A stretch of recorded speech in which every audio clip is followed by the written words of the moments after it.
Subscribe the channel and press the bell icon so that you never miss any updates.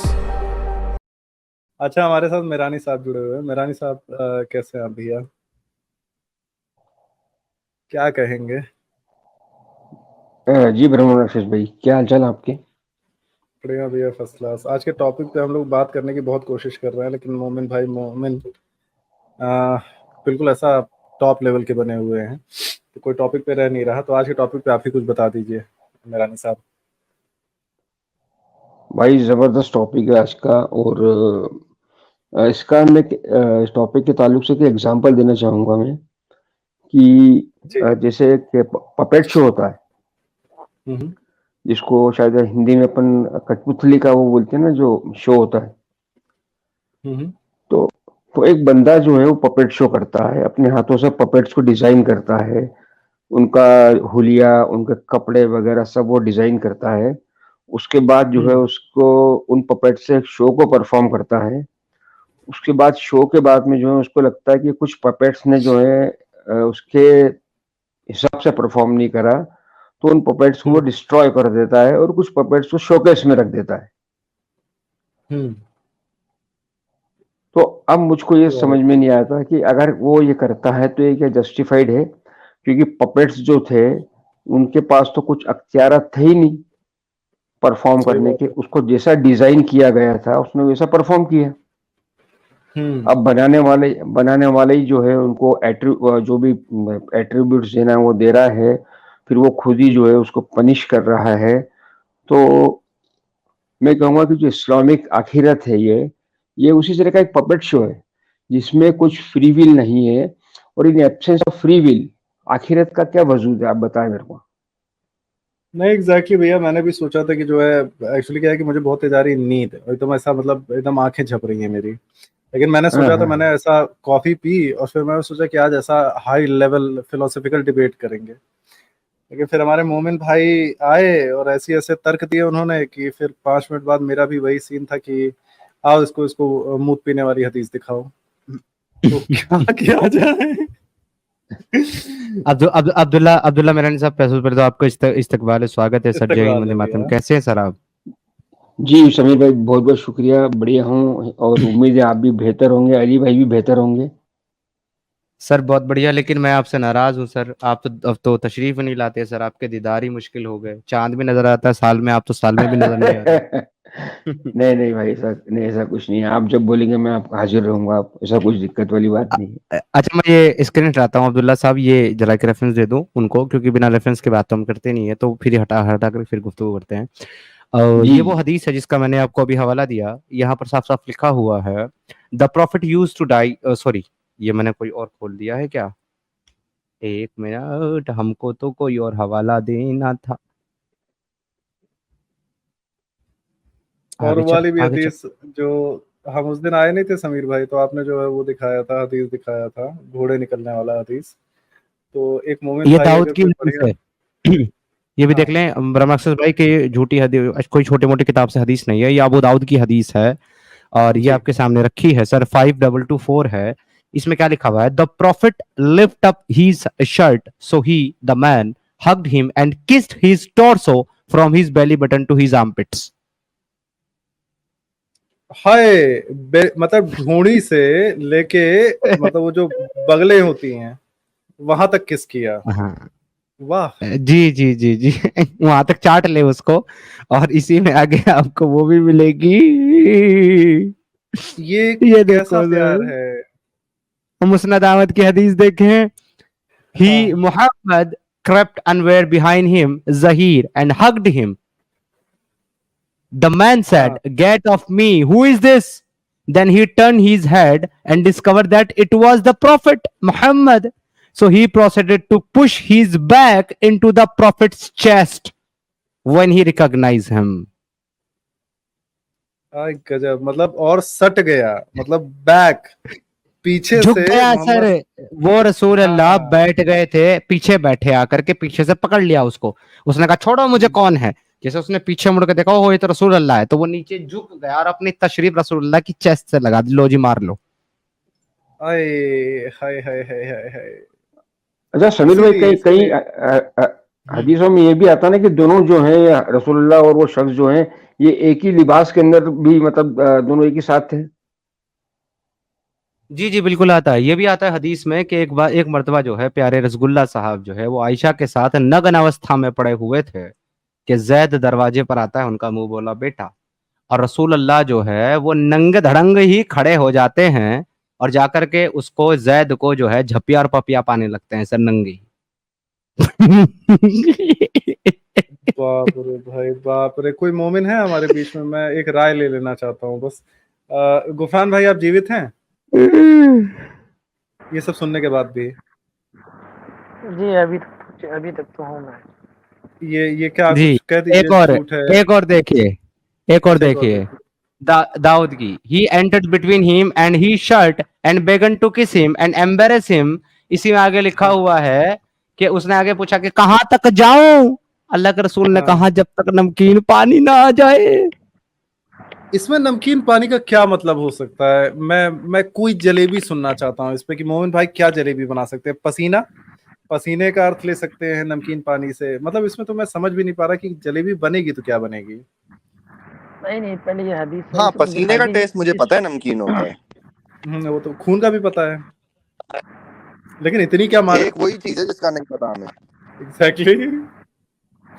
लेकिन sir पसीने को और खून को दोनों को कोई चाटता नहीं है सर, किस कर करके। अब चाटने वाली चीज तो कुछ और ही हो सकती है ना सर। लेकिन भाई इतना भी क्या करना कि खून ही आ जाए। बहरहाल मैं ये कह रहा था कि इसके अलावा रसूल अल्लाह जो है वो महिलाओं के यानी कि आयशा के कपड़े भी पहना करते थे सर। बुखारी शरीफ की हदीस है, revelation never come to me when I am dressed in woman's clothing except when I am dressed in Aisha's cloth। कहाँ लिखा है भाई, कहाँ लिखा वो तो दिखाओ जरा। स्क्रीन देख लो।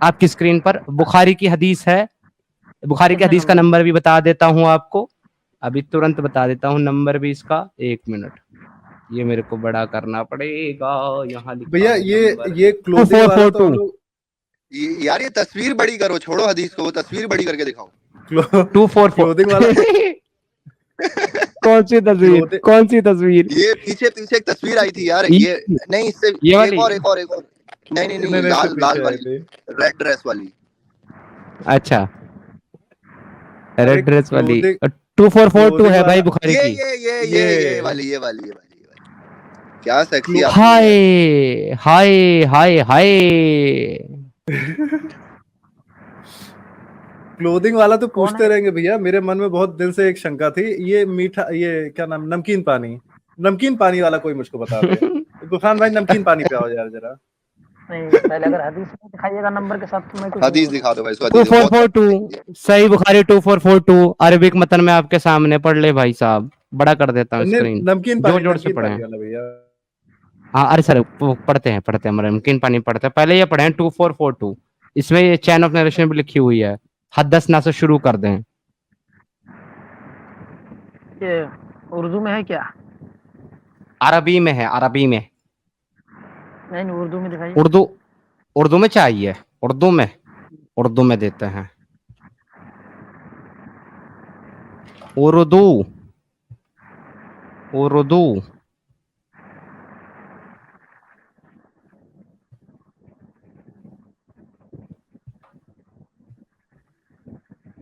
और ये भी बताइएगा जब पहली बार आपको पता लगा तो आपको कैसा, मतलब जब पहली बार आपको पता चला तो आपको कैसा लगा? ये जो है अरेबिक नंबर है 2442, इसका वो कोई मुझे बता सकता है कि इंटरनेशनल नंबर क्या होगा अगर मैं इनको sunnah.com से निकालूं? अपोस्टल इमाम साहब आपको पता है इसका इंटरनेशनल नंबर इस हदीस का? एक सेकंड सॉरी, मैं अभी आया, मुझे बताएं। जी ये हदीस है ना सही बुखारी की, जिसमें लिखा हुआ है revelation never come to me when I am dressed in woman clothing except when I am dressed in Aisha's। एक सेकंड में दे रहा हूँ इसे निकाल के sunnah.com पे। जब तक उनसे बात करें मैं दे रहा हूँ। और वो जो बताया आपने कि वो मतलब बिस्तर से खड़े हो गए नंगे, वो कौन सी हदीस है? वो जैद वाली? हम्म। अब बड़ी माजरत के साथ वो मुझे ढूंढनी पड़ेगी, वो इस वक्त मेरे जहन में नहीं है। नंबर हदीस याद है, नंबर याद नहीं है। नहीं, नंबर के साथ भाई। हाँ तो भाई वो, अब मैं तो नहीं मना कर रहा हूँ कि नहीं दूंगा, ढूंढनी पड़ेगी, मैं कह रहा हूँ अब वक्त लगेगा ढूंढने में, अगर आपके पास वक्त है तो। ठीक है। अच्छा, अगर सही निकल आएगा गुफरान तो क्या क्या कहोगे फिर, अगर ये सब कुछ सही निकल आता है तो? ये सब सही निकल आता है, वो बिस्तर से खड़े हो गए हैं, बिल्कुल बिल्कुल कुछ नहीं रहा। ये है बिल्कुल हाँ, ऐसे, मतलब आप लोगों ने ऐसा नहीं है कि कुछ लिखा, हल्का सा कुछ लिखा हो, आपने बड़ा चढ़ा के बोल दिया। अरे नहीं, बड़ा चढ़ावड़ा के नहीं बोला है। मान लो अगर ये सारी चीजें सही निकल आती हैं तो फिर तुम्हारा क्या क्या फीलिंग होगी, क्या रिस्पॉन्स नहीं होगा देखिए, तुम्हारा? ऐसे ऐसे देखिए, आप ये कहिएगा कि तुम्हारे पापा ने वहाँ पे ये अच्छा ये काम कर दिया है, अभी तुम बता अरे दो कि तुम नहीं किस कह वाक्य रहे, आए। हम नहीं अरे कह रहे, वो तो तुम अपनी आंखों से नहीं, देखो, हम नहीं कह रहे तुम हमारी बात मानो। सुनिए सुनिए, लेकिन अगर ये सारी मैं चीजें देख ले, सही निकल आती हैं तो तुम्हारा क्या विचार नहीं वही रहेगा? नहीं नहीं, मेरा वही कहना है कि आप अगर ये कहोगे कि तुम्हारे पापा को मैंने वहाँ ये करते हुए देखा था, अभी तुम बता दो कि तुम क्या एक्शन लेने वाले हो, तो मैं कुछ नहीं बताने वाला। तो मैं देख लेता हूँ ना पहले, उसके बाद। ठीक है, ठीक है, पहले मैं देख ठीक है, लेता हूँ ठीक है, उसके बाद। कोई इशू नहीं, जी कोई इशू नहीं। क्या एज है तुम्हारी? मैं 23 साल का। 23 साल के हो? तुमको ये जी रिलीजन विलीजन का कॉन्सेप्ट जो है वो लॉजिकल लगता है? नहीं। अच्छा एक नहीं सेकंड, मेरे मन लगता? में एक सवाल था आपसे, एक सेकंड, इससे पहले मेरे मन में एक सवाल था Narrated आपसे। Aisha, Zaid bin ये हदीस आता है। Haritha came to Medina when Allah's messenger, peace be upon him, was in my house. When he came to him and knocked at the door of Allah's messenger got up and went to him naked, trailing his garments. I swear by Allah that neither before nor after that that did I ever see him naked. He then embarrassed him and kissed him. Tirmizi transmitted it. Tirmizi hadith number 1220. जी भाई, उर्दू में नहीं दिखाया। ये रसूलुल्लाह क्या कर रहे हैं पहले ये बता दें मुझे भाई। उर्दू में आप ट्रांसलेट कर लें भाई इसको, मैं उर्दू में ट्रांसलेट कर देता हूँ आपके लिए, रुकिए गूगल ट्रांसलेटर में डाल के। जी भाई, इधर रहेगा इंग्लिश और इधर रहेगा उर्दू, ये कर दिया मैंने पेस्ट। पढ़ें जी। आयशा ज़ैद बिन हारिसा रज़ियल्लाहु अन्हा से रिवायत है कि जब रसूलुल्लाह सल्लल्लाहु अलैहि वसल्लम मेरे घर में थे तो मदीना तशरीफ लाए। जब वो उसके पास आया और दरवाज़ा खटखटाया तो रसूलुल्लाह सल्लल्लाहु अलैहि वसल्लम और बरहना हालत में उसके पास तशरीफ ले गए। मैं अल्लाह की कसम खाकर कहता हूँ कि ना उससे पहले और ना उसके बाद मैंने उसे कभी बरहना देखा। फिर उसे गले लगाकर बोसा दिया। इसे तिर्मिजी ने नकल इसे किया। तिर्मिजी ने नकल किया है, तिर्मिजी हदीस नंबर 1220।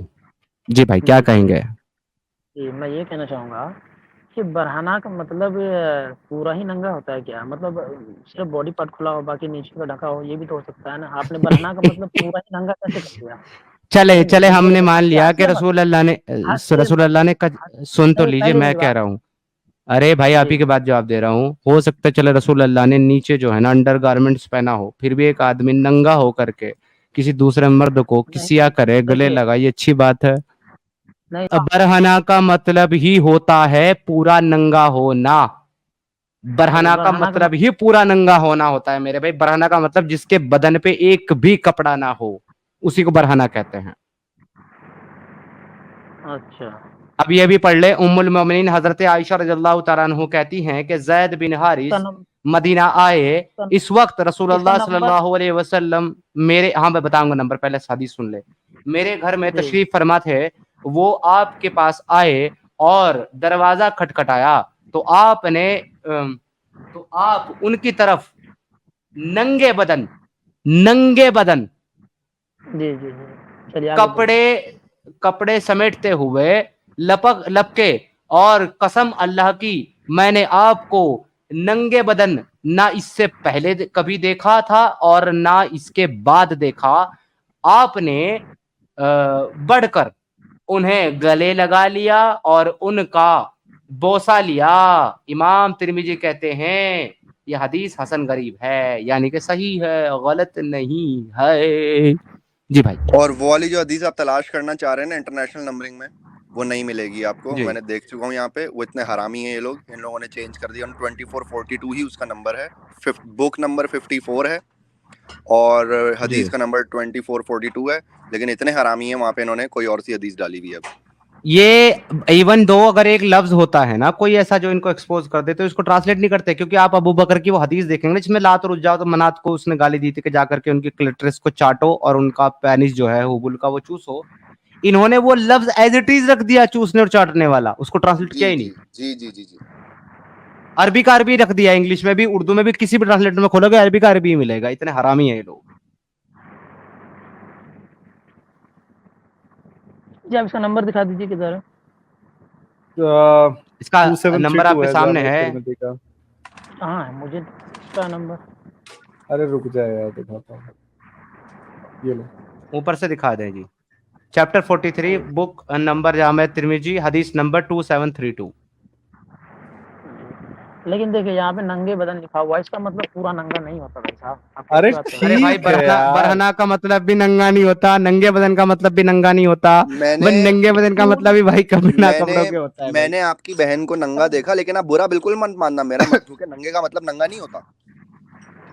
मैंने नहीं आपकी मैं माँ ये को नंगा पूछना देखा, चाहता हूँ, मैंने आपकी माँ को भी नंगा देखा, लेकिन आप बुरा मत मानना, नंगे का अली मतलब भाई, नंगा थोड़ी होता है। हाँ मैं ये पूछना चाहता हूँ कि कितना तुम्हारे हिसाब से कितना नंगे थे गुफरान? हद बता दो हाँ, कितना। चड्ढी पहन रखी थी। चड्डी बनियान पहनी हुई थी। नहीं नहीं हाँ, मेरा तुम्हारे मतलब हिसाब से बॉडी कितना नंगे थे? रूपा का अंडरवेयर पहने हुए थे।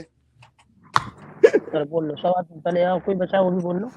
बोल लिया आप नहीं बोल लो। अरे नहीं, कॉमेडी नहीं कर रहे हैं तुम्हारे साथ, हम बस इतना पूछना चाहते हैं कि तुम्हारे हिसाब से तुमको क्या लगता है कितने नंगे थे? जी जी देखिए, अरे घर में आदमी रहता है थोड़ा बहुत, बॉडी पार्ट मेरे अंदाज से कमर से ऊपर खुला रहा होगा मेरे अंदाज लुंग, से। लुंग, बाकी कमर पार्ट से ढके ऊपर रहे होंगे। खुला था, नीचे लुंगी पहनी थी उन्होंने तुम्हारे हिसाब से, हाँ ठीक? वो लुंगी पहनी हुई थी, ऊपर नंगे थे, लेकिन फिर भी अपने मुंह बोले बेटे को, ठीक है, जिसको बाद में बताया गया कि बेटा भी नहीं क्योंकि मैं इसकी बीवी से निकाह कर सकता हूँ, ठीक है, उसको ऐसे जकड़ के जो है चुम्मे लेना, वो सही है तुम्हारे हिसाब से? नहीं देखिए आप, तो बेटा है तो थोड़ा बहुत चुम्मा उम्मा ले लिया तो क्या, देखो गंदी नजर वेरी से नहीं गुड किया होगा वेरी भाई। Good very good very good very good. आप मानते हो जैद उनका बेटा है? नहीं मुंह बोला बेटा है, अपना बेटा हाँ, तो नहीं है ना, उन्हें तो बेटा बेटा, अच्छा अपना तो तो मुंह बोला बेटा बेटा नहीं होता? एक मिनट, मुंह बोला बेटा बेटा नहीं होता? चुम्मा क्यों लिया फिर? नहीं नहीं नहीं ब्रदर अफसर भाई बहुत मजेदार पॉइंट पे आ गए हैं। फंस गया। होता है बेटा होता है, मानते हो बेटा होता है? जी जी आर यू श्योर कि मुंह बोला बेटा बेटा होता है? मैं फिर पूछ रहा हूं, आप श्योर हैं कि मुंह बोला बेटा बेटा होता है? जी। ओके, तो क्या बेटे की बीवी से शादी करना जायज इस्लाम में? बताओ भाई। जी मोमिन भाई, क्या बेटे की बीवी से शादी करना जायज है इस्लाम में? गुफरान भाई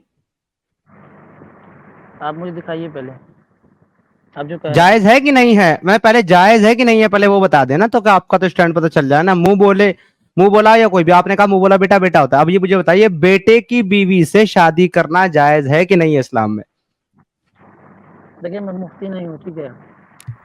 नहीं, फिर भी ये जायज मुफ्ती नहीं नाजायज है, नहीं इंसान बताओ। तो है, इंसान तो है ना। जी जी जी बेटे जी की बीवी से अपनी बहू से शादी करना जायज है कि नहीं है इस्लाम में? जी। जायज नाजायज इस्लाम में क्यों बोल रहा है? फिर बोल रहा है इंसान है, तो मैं फिर अपना नजरिया पेश कर सकता हूँ ना। जायज अरे नाजायज तो भाई इंसान को किसने बनाया? अल्लाह ने बनाया ना आपके अकीदे के मुताबिक, तो अल्लाह का ही कानून जी चलेगा ना।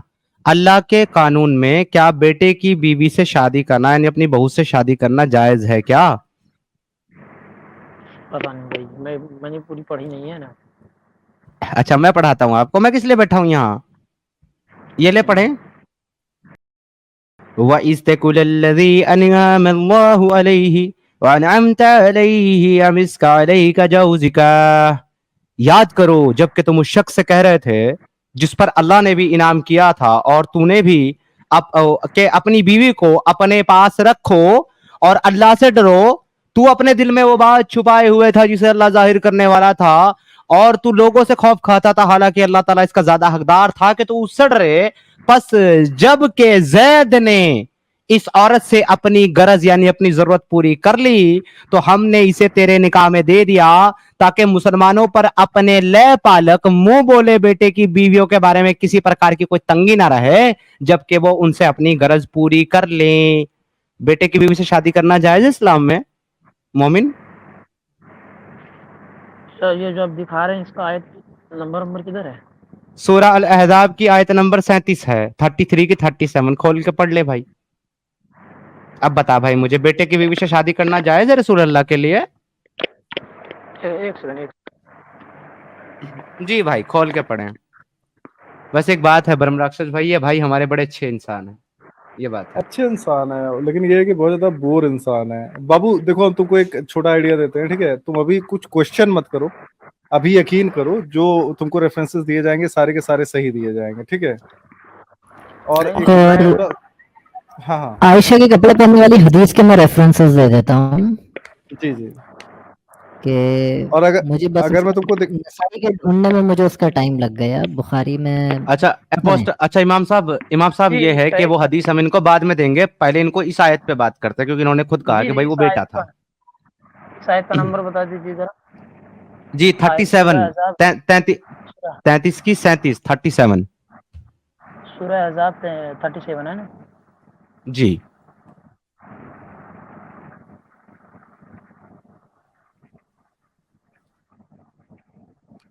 मैं खोल नहीं रहा हूँ और मैं लिख रहा हूँ इसको कि इतने पे है, बस मैं बाद में देखूंगा इसको। अभी मैं देख मान लें लिया क्या आपकी मसला है। कुरान तो आपके पास ही पड़ा होगा ना? जी जी, हाँ तो है।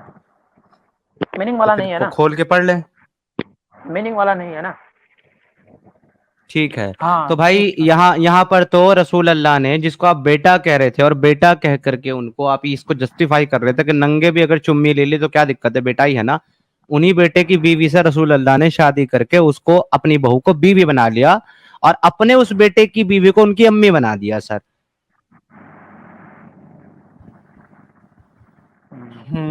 इसको कहते हैं माँ बहन एक करना। मैं ये कह रहा हूँ समीर भैया, इनको वो वाला प्रकरण बताइए, क्योंकि भाई हमारे अच्छे हैं तो इनको एक्चुअली ये चीज समझ में आएगी। ये जो प्रेग्नेंट महिला का जो है कत्ल किया गया था जिस तरीके से, मुझे लगता है इनके दिल को लगेगा, इनको समझ में आएगा। आप बताएं या मैं बताऊं जी फिर? वो भी, जी वो भी लाते हैं। अपोस्टल इमाम साहब वो हदीस दिखा रहे थे, वो हदीस अपोस्टल इमाम साहब आप दिखा दें, फिर हम आगे बढ़ेंगे। तो नसाई की है पहले तो, इंटरनेशनल नंबर के मुताबिक 3401 है, वरना 3949। आयशा रिवायत करती हैं कि अल्लाह के नबी ने कहा कि ओ उम्मे सलामा, मुझे आयशा के मुतल्लिक परेशान ना करा करो, क्योंकि मेरे ऊपर वही नहीं उतरती तब तक जब तक मैं आयशा की चादर जो है वो नहीं पहने होता, उसके अंदर नहीं होता। ठीक है। फिर इसी तरह यह हदीस जो है बुखारी में 3775 पर है, कि जिसमें भी कि ओ मैं सलामा, do not trouble me by harming Aisha, के मुझे आयशा के मुतल्लिक परेशान मत करा करो, मेरे ऊपर तब तक जो है वही नहीं उतरती, तब तक जब तक मैं आयशा की चादर में नहीं होता, यानी आयशा की चादर के सिवा, उसके कपड़ों के सिवा मेरे ऊपर, उसकी कमली के सिवा मेरे ऊपर किसी के लिबास में जो है वो नहीं उतरती वही। इमाम साहब एक रिक्वेस्ट है, ये जो अरबी में चादर के लिए शब्द है उसको एक बार जरा चेक कर लीजिएगा। वो ड्रेस है सर, यही मैं कह रहा वो था। ड्रेस है, वो जो बट लफ्ज है वो ड्रेस है, इन्होंने बोंगी मार दी, चादर कर दिया उसको ड्रेस को ना, ये बहुत हरामी है। बहुत ज्यादा। और एक ऐसे ही, क्योंकि इनसे क्वेश्चन पूछ ही लेते हैं क्योंकि हमारे भाई अच्छे लग रहे हैं, 23 साल का बच्चा है। ये वाला हो गया समीर भाई? अच्छा मैं तुमसे ये पूछना चाहता हूँ, ये मुझको सबसे ज्यादा लगी थी गुफरान, दिल से बताना, ठीक है? बकचोदी नहीं करना। मैं ये कह रहा हूँ गुफरान कि जैसे अगर कोई बहुत अजीज शख्स है, अजीज तम शख्स है, ठीक है? गुफरान आवाज आ रही है मेरी?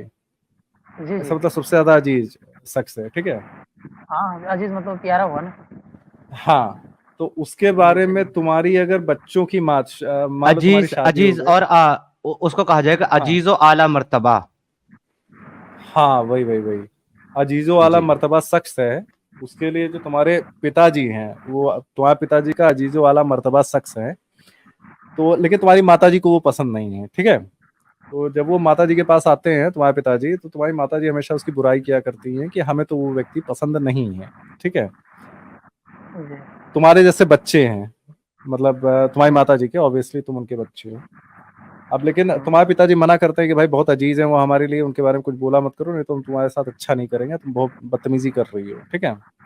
लेकिन तुम्हारी मम्मी नहीं मानती हैं, क्योंकि उनको लगता है कि ये जिस आदमी, जो अजीज आदमी है तुम्हारे पिताजी का, वो अच्छा आदमी नहीं है, वो नहीं रुकती हैं। तो फिर तुम्हारे पिताजी क्या करते हैं कि एक दिन एक कुल्हाड़ी उठाते हैं, तुम्हारी मम्मी पेट से थी, ठीक है, तुम भी हो, तुम्हारा एक छोटा भाई भी है, और तुम्हारी मम्मी पेट से है। एक कुल्हाड़ी उठाते हैं तुम्हारे पिताजी, और फिर क्या करते हैं कि उनके पेट पे लगाते हैं, पेट पे लगाते हैं, और धीरे धीरे कुल्हाड़ी को उनके पेट पे दबाते हैं, और तब तक दबाते हैं जब तक जो तुम्हारा छोटा भाई है जो तुम्हारी मम्मी के पेट में है वो उनके पैरों के नीचे नहीं गिर जाता, और फिर कुल्हाड़ी तुम्हारी मम्मी के पेट के अंदर घुस जाती है, और फिर वो उनका खून जो होता है वो तुम्हारे जो अजन्मा भाई है उसके ऊपर गिर जाता है। तो क्या होता है कि फिर जब उनको बुलाया जाता है, अजीज शख्स बुलाते हैं कि भाई मतलब क्या हुआ, कैसे हुआ, ये क्या किया, तो जब तुम्हारे पिताजी बताते हैं कि अरे अजीज शख्स वो आपके बारे में उल्टा सीधा बोला करती थी, तो फिर अगर वो अजीज शख्स कहता है तब तो कोई दिक्कत नहीं है, तब तो कोई दिक्कत नहीं है, कोई गलती नहीं की तुमने, तुम्हारे पर कोई इसका पाप नहीं लगेगा, ठीक है। तो तुम उस अजीज शख्स के बारे में क्या सोचोगे गुफरान, दिल से बताना, समझ गए हो ना सिचुएशन, मैं समझ गया। बताओ। ये बताइए कि मेरी अम्मी इल्जाम, ये सॉरी मैं क्या बोल रहा हूँ, मतलब बस जो औरत नहीं इल्जाम पसंद लगा, था, मैं कहता हूँ कि बहुत उल्टा सीधा बोल रही थी, नहीं पसंद था उनको, उनको नहीं समझ में आता था वो आदमी जिसके साथ तुम्हारे पिताजी रहते थे, गंदा लगता था, उल्टी सीधी चीजें कहती थी कि मतलब जो है बच्चियों के साथ इसके अफेयर रहते हैं, बच्चियों को भी नहीं छोड़ता है, ये सब उल्टी सीधी चीजें कहती थी। तो इस तरीके से कत्ल कर देना क्या सही है तुम्हारे हिसाब से? और कत्ल करने के बाद उस अजीज शख्स का समझना कि इसने कोई गलत काम नहीं किया, वो तुम्हारे हिसाब से सही है? नहीं मैं समझ रहा हूँ आपका इशारा किसकी तरफ है, लेकिन फिर भी मैं कहूँगा कि ये सही नहीं है। चलो अच्छी बात है, इमेजिन कर पा रहे हो वैसे जो चीज, क्योंकि हमने बड़ा पर्सनल। बताओ। लेकिन मुझे आप हदीस दिखा दीजिए, हदीस नंबर के साथ। हाँ, हदीस नंबर के साथ दिखाएंगे तुमको, बिल्कुल सही हदीस दिखाएंगे, हदीस तुमको अभी तक हदीस साबित आपकी नहीं स्क्रीन हदीस आपकी स्क्रीन के ऊपर है। अबू दाऊद की हदीस है, हदीस का नंबर है 4361, सुनन अबी दाऊद 4361, बुक नंबर 40 हदीस नंबर 11, ये अरबिक नंबर है, और बुक नंबर 39 हदीस नंबर 4348, ये इसका इंटरनेशनल नंबर है। ये हदीस का जो हुक्म है वो सही है, सही, अल अलबानी ने भी इसको सही कहा है। हदीस के अंदर क्या लिखा है उर्दू में मैंने इसलिए खोला ताकि आप पढ़ें, यहाँ से पढ़ना स्टार्ट करिए जनाब। अब्दुल्लाह बिन अब्बास रज़ियल्लाहु अन्हु का बयान है कि एक नाबीना शख्स तेज पढ़ लो के बाबू, पास तेज पढ़ो। नहीं मेरे बगल में कुछ लोग सो रहे हैं, इसलिए मैं सोच रहा हूँ कि आहिस्ता ही पढ़ूं। ठीक है, आ रही आवाज, आप पढ़ें, कोई मसला नहीं, आ रही है। एक में वलद थी जो नबी अकरम सल्लल्लाहु अलैहि वसल्लम को गालियां देती और आपको हुजू क्या मतलब हुजू का? मतलब आपकी शान में गुस्ताखी क्या करती थी? हुजू क्या करते थे? वो नाबीना उसे रोकता था लेकिन वो नहीं रुकती थी, वो उसे झिड़कता था लेकिन वह किसी तरह बाज नहीं आती थी। हस्ब मामूल एक रात उसने आप सल्लल्लाहु अलैहि वसल्लम की हुजू शुरू की, आपको गालियां देने लगी, तो उस अंधे ने एक छुरी ली और उसके पेट कर खूब जोर से दबाकर उसे हलाक कर दिया। उसके दोनों पांव के दरमियान उसके पेट से एक बच्चा गिरा जिसने उस जगह को जहां वो थी खून से लथपथ कर दिया। जो सुबह हुई तो आप सल्लल्लाहु अलैहि वसल्लम से उस हादसा का जिक्र किया गया। आपने लोगों को इकट्ठा किया और फरमाया जिसने किया है वो उससे अल्लाह का और अपने हक का वास्ता देकर कहता हूँ कि वो खड़ा हो जाए। ऊपर करिए तो वो अंधा खड़ा हो गया और लोगों की गर्दनें फांदते हाँफते आकर सल्लल्लाहु अलैहि वसल्लम के सामने बैठ गया और अर्ज करने लगा, अल्लाह के रसूल मैं उसका मूली हूँ, वो आपको यानी गालियाँ मालिक देती हूँ, और आप मूली हूँ यानी कि उसका मालिक हूँ जी। जी मूली नहीं, मौली, मौली, इसको मौला से मुराद लिया गया। मौला का मतलब होता है मालिक, आका, मौली हूँ यानी कि उसका आका हूँ जी। मैं उसे मना करता था लेकिन वह नहीं रुकती थी। मैं उसे झिड़कता था लेकिन वह किसी सूरत से बाज नहीं आती थी। मेरे उससे मोतियों के मानिंद 2 बच्चे हैं, वो मुझे बड़ी महबूब थी। तो जब कल रात आई हस्ब मामूल वो आपको गालियां देने लगी और हुजू करनी शुरू की। मैंने एक छुरी उठाई और उसे उसके पेट पर रखकर खूब जोर से दबा दिया। वो उसके पेट में घुस गई, यहाँ तक कि मैंने उसे मार ही डाला। तो रसूलुल्लाह सल्लल्लाहु अलैहि वसल्लम ने फरमाया, लोगों सुनो, तुम गवाह रहना कि इसका खून क्या है, लहू है। लघु है यानी कि इसका खून माफ है, इसके ऊपर कोई गुनाह नहीं, कोई कसास नहीं। अब क्या यहीं रुक रसूलुल्लाह का मत ये जाना, इंसाफ है? गुफरान यहीं लघु रुक मत मतलब जाना। यही होता है क्या? नहीं, एक हाँ, मिनट, ये एक सेकंड लघु रुक का जाओ। मतलब है इसका खून लघु है। ये लघु मतलब आप बिल्कुल श्योर हैं कि ये जो है कि माफ ही है? हाँ हाँ, श्योर है, जी जी जी माफ है जी जी पक्का। जी, माफी है जी। मैं आपको दूसरी लैंग्वेज में दिखा देता हूँ, इंग्लिश में दिखा देता हूँ, यहाँ पे क्या लिखा है उसको ट्रांसलेट भी कर देंगे। Thereupon the prophet said, O be witness, no retaliation is payable for her blood, यानी कि उसके खून के लिए कोई कसास नहीं दिया जाएगा, कोई जुर्माना, कोई सजा नहीं दी जाएगी। अरबी में आप देख लें, अरबी में क्या लिखा हुआ है। यहाँ पे लिखा एक हुआ सेकंड, है सल्लल्लाहु, जी जी, ये इधर करूं? इंग्लिश तो मैं पढ़ नहीं पाता हूँ ना, उर्दू दीजिए ना जो भी है। हाँ, वो उर्दू में अभी दिया, लघु लिखा है वहां पे, वही समझा रहा हूँ। अब देखिए यहाँ पे क्या लिखा हुआ है अरबी में। फ़क़ाल नबी सल्लल्लाहु अलैहि वसल्लम अला अशहदु, यानी कि शाहिद रहना, अन्ना दमाह हुदूर, इस पर कोई हद नहीं है, कोई हद नहीं, कोई गुनाह नहीं, कोई सजा नहीं, कोई जजा नहीं। और अभी यहीं पे अपनी इमेजिनेशन को रोक मत देना, पहली चीज को सही तरीके से पिक्चराइज करना अपने दिमाग में, और फिर अभी ध्यान से सोचना। अन्ना वो जो अन्ना दमाह हदरुन, कोई हद नहीं। जी सॉरी ब्रह्म राक्षस भाई, गो नहीं अहेड। नहीं भैया, कोई बात नहीं। इमेजिनेशन रोकना नहीं, अपना ध्यान से इस चीज को इमेजिन करना। वो जो जो 2 बड़े बच्चे थे, वो जो छोटा सा बच्चा है वो तो पैदा होने से पहले मर गया, उसका कोई इशू नहीं है, ठीक है। और ये सही हदीस है, बिल्कुल सही सिचुएशन है, क्योंकि आप अंधा होगा। अब ये तमाम रिवायतों में आता है कि ये खंजर की जगह कुल्हाड़ी थी। अब आप अंधे नहीं होते तो आप एक ऐसा कुल्हाड़ी खींच के मारते, एक बार में औरत मर जाती, ठीक है। लेकिन ध्यान देना, सहाबी नबीना था, अंधा था। वो औरत इसकी देखभाल करती थी, इसके बच्चों की माँ भी थी और प्रेग्नेंट थी। अब वो अंधा था और ये भाग नहीं सकती थी, इसलिए बकायदा वो अपनी बीवी, मतलब अपने बच्चों की माँ को मारने के लिए उसके पास गया। अब भाग नहीं सकती थी, वो बचने की तो कोशिश कर ही रही होगी, और फिर कुल्हाड़ी उसके पेट पे रखी और धीरे धीरे दबाता रहा जब तक उसका जो खुद का बच्चा है उसकी माँ के पैरों के नीचे नहीं गिर गया, और कुल्हाड़ी जो है पेट में घुसती है और उसका खून उसके खुद के बच्चे के ऊपर गिरता है।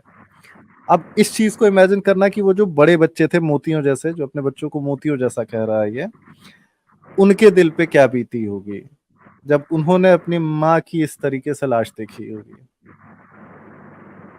तुम्हारे नबी की वजह से। इसको सोना, इसको, क्योंकि तुम इसके बाद जो है वो छोड़ के जाओगे, स्ट्रीम छोड़ के जाओगे, सोना सोते समय सोचना, ठीक है बाबू। और अगली स्ट्रीम ज्वाइन करना, और अभी जो समीर भैया बात करना चाहते हैं कर लो। नहीं, जी मुझे वो समीर भैया। अंधे पे कोई मुझे वो अंधे से ये नहीं आ रहा। मुझे तो हुजूर हम्म, साहब पे आ रहा ना कि उन्होंने तो उनको कहना चाहिए ना कि भाई तुमने ये गलत किया। इंसाफ वो पसंद है अंधा ना तो भाई, वही तो है, कर्मफल की बात हो रही है। अब इस व्यक्ति का देखो, कर्मफल होता है ना कि तुमको ये तो मानते हो ना कि ऊपर वाला देख रहा है, जो कुछ करता है, जो कुछ अपने गंदे काम करता है इंसान अपने जिंदगी में, वो भुगतता है ना। अगर ये सारे काम जो आपके नबी साहब ने किए हैं वो गंदे ना होते बाबू, तो क्या मौत के समय पे उनकी मौत इतनी दर्दनाक होती, उनके खानदान के साथ ये सब कुछ होता जो तुम्हारे नबी साहब के साथ हुआ था। नहीं, क्या उनकी हुआ था खुद की, उतना नॉलेज है मैं ये उनको कहना चाहूंगा। जहर से तड़प तड़प के जो है मतलब पूरी रिस्पेक्ट के साथ बोल रहा हूँ, जहर से तड़प तड़प के मरे थे। मरने के बाद लाश जो है वो सड़ रही थी, रिस्पेक्ट के साथ कह रहा हूँ, किसी की भावनाएं ना आहत हो। उनकी बच्ची, इकलौती बच्ची की हत्या की गई, और बड़ी नृशंस हत्या की गई, उनके नाती पोतों की हत्या की गई। इसी को बाबू कर्मफल कहते हैं।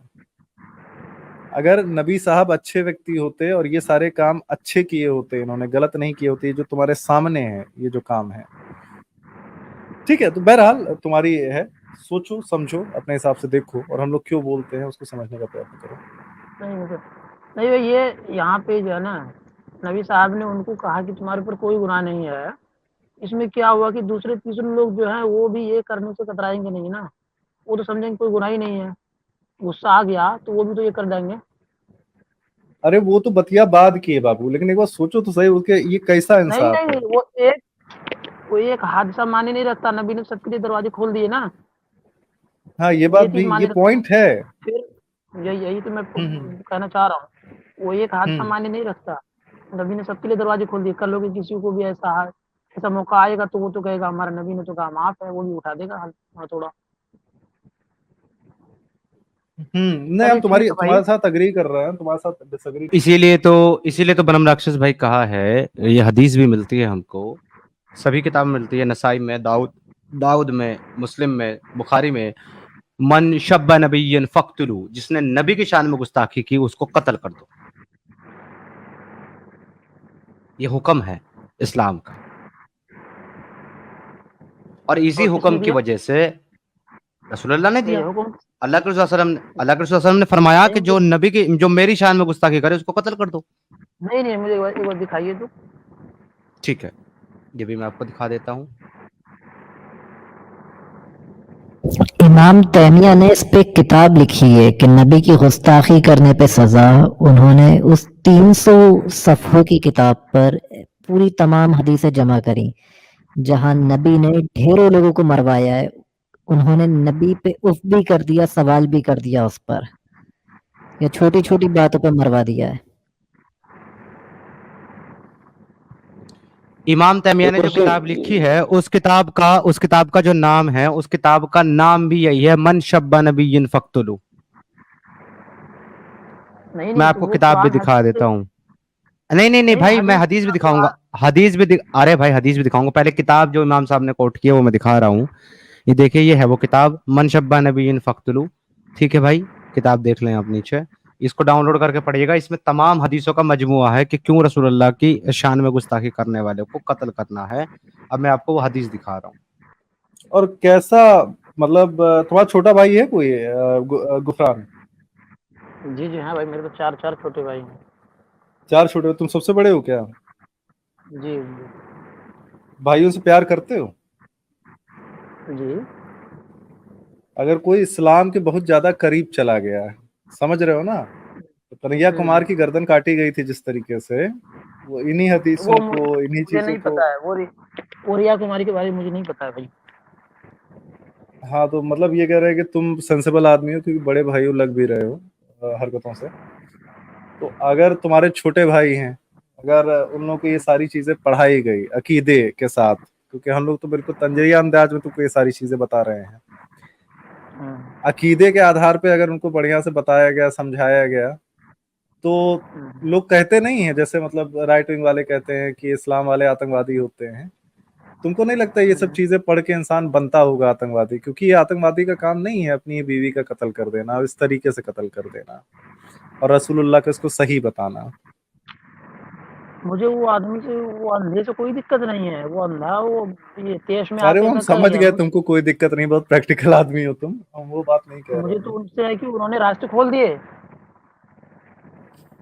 कल हाँ को कोई दूसरा एग्जैक्टली कर वही देगा। कह रहा हूँ, एग्जैक्टली। और वो दूसरा तुम्हारा भाई, तुम्हारे घर वाले, तुम्हारे बच्चे हो सकते हैं, वही इसलिए वही इस्लाम दिक्कत है ना। खतरनाक है। ये जफर समीर भाई हमारे बड़े एंथुसियास्टिक हैं, गाइड करते रहते हैं कमेंट सेक्शन में ही। तो जो गुफरान तुम्हारे मुंह से निकल गया है ना, बहुत से देशों में बहुत से मुसलमान जो है इतना कहने के लिए गर्दनें उड़ा दिया करते हैं, जो तुम्हारे मुंह से अभी निकला है कि नबी साहब ने गलत किया। बड़ा अजीब दीन है यार कसम से।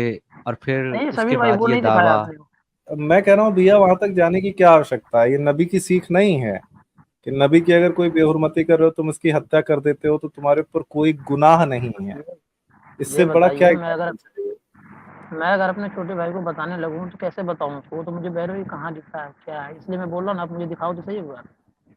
अरे तो ये तुम छोटे भाई को दिखाओगे? अभी अभी दिखाया तो है आपको, हदीस दिखाई है ना नहीं आपको, नहीं वो कत्ल नाबिन आदमी वाली, जो नबी जो वो तो मैं नोट कर लिया वो हूँ, जो कि जो हदीस है ना, वो जो हदीस है ना, हम्म, मन शब्बा नबिय्यन फक्तुलू वाली, वो हम्म, किताब सियाह सित्ता में नहीं है, अलग किताबों में मौजूद है। मैं उसको तलाश कर रहा हूँ, अगर सियाह सित्ता में होती तो ऑथेंटिक मैं आपको किताब है। तुरंत निकाल के देते। हाँ हाँ, वो नहीं, हदीस हदीस जो है ऑथेंटिक है। हाँ, किताब की बात नहीं कर रहा हूँ, हदीस की बात कर रहा हूँ। जो किताब है ना, जो इमाम साहब ने कोट की है, जो मैंने आपको दिखाई है, उस किताब के ऊपर देखो उलमाए कराम का इश्काल है बहुत ज्यादा। मैं आपको बताऊं टू बी ऑनेस्ट, कुछ इमाम जो है उसको अच्छा, दुरुस्त मानते हैं, कुछ उसको दुरुस्त नहीं मानते हैं। किताब का नाम बता दीजिए, मैं वो देख लूंगा खुद से खोज मन के। शब्बा नबीन फक्तलू, यही किताब का नाम है। एक सेकंड। गुफरान तुमको एग्जैक्टली समीर भाई सॉरी अगर मैं डिस्टर्ब कर रहा हूँ तो, गुफरान नहीं तुमको नहीं नहीं जी। एग्जैक्टली इसकी, हाँ एग्जैक्टली इसकी आवश्यकता नहीं है। अगर वहां पे नबी साहब एक मयार मयार कहते हैं, जो एग्जाम्पल जो भी कहते हैं उसको उर्दू में, उदाहरण दे रहे हैं कि अगर कोई गुस्ताखी के नाम पे कत्ल करता है तो वो किसी सजा का हकदार नहीं है। जब नबी साहब तो ने फिर एक हो गया ना। एग्जाम्पल ऐसा नहीं हाँ तो दे दिया वो है, हो गया, वही वही वही मतलब है उसका, वही मतलब है, रास्ते खोल दिए हाँ उन्होंने। तो सेट है, बस। उन्होंने एग्जाम्पल सेट कर दिया गुफरान। अगर जी अब जी। आप नबी के गुस्ताखी पे अगर कोई कत्ल करके आ रहा है और आप उसको सजा दे रहे हो तो आप नबी के खिलाफ जा रहे हो, फिर समझ रहे हो ना? जायज कर तो दिया वही है उसे, दिखाइए, एक दिखाइए। हदीस से जायज कर दिया उन्होंने। वो हदीस दिखा दीजिए ना एक बार। अरे ये तो कौन सी कुरान से हदीस? साबित है यार, हदीस को भी छोड़ दे, मैं कुरान से साबित कर देता चलिए हूँ ठीक इसको। है, तो हाँ कुरान ही दिखा दीजिए। चलें, कुरान से दिखा देता हूँ, कुरान से साबित कर देता हूँ मैं आपको इसको ना।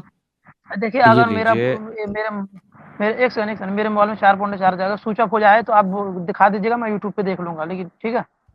ये तुरंत दिखा दिया मैंने, स्क्रीन पे आ गया, ये लीजिए आपकी, तुरंत मैं बता देता हूँ। ये सूरह अल माइदा की आयत नंबर 33 है, जिसमें हारिबून का लफ्ज इस्तेमाल किया गया है। इन्नमा जज़ाउल्लज़ीना युहारिबून अल्लाह व रसूलहू, जो जो है हर्ब करे अल्लाह और उसके रसूल के साथ, वयसअउना फिल अर्ज़ि फसादिन अन तुकत्तलू अन युकत्तलू अन युसल्लबू अन तुकत्तअ अयदीहिम वरलहुम मिन खिलाफिन अम युनफउ मिनल अर्ज़ि ज़ालिका लहुम जिज़युन फिद दुनिया व लहुम फिल आखिरति अज़ाबुन अज़ीम।